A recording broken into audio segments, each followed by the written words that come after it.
দর্শক মণ্ডলী, কথা বলছি বাংলাদেশের একমাত্র মানসিক হাসপাতাল পাবনা মানসিক হাসপাতালের সামনে থেকে।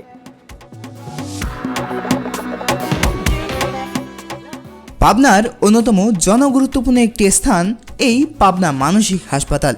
এই হাসপাতালে চিকিৎসারত রয়েছেন দেশের শত শত মানসিক বিকারগ্রস্ত রোগী। হাসপাতালটি সর্বপ্রথম প্রতিষ্ঠিত হয় 1957 সালে। সে সময় পাবনা শহরের শীতলাই জমিদার বাড়িতে তৎকালীন পাবনা জেলার civil surgeon doctor Mohammad Hossain Ganguly এই হাসপাতাল প্রতিষ্ঠা করেন। প্রতিষ্ঠা বছরেই হাসপাতালে প্রায় 80 জন মানসিক রোগী ভর্তি হন। পরবর্তীতে 1969 সালে প্রায় 111.251 একর জমি অধিগ্রহণ করে নতুন হাসপাতাল নির্মাণের কার্যক্রম শুরু হয়। আর এই অধিগ্রহণ করা জমির সিংহভাগই ছিল পাবনার আধ্যাত্মিক সাধক ঠাকুর অনুকূল চন্দ্রের।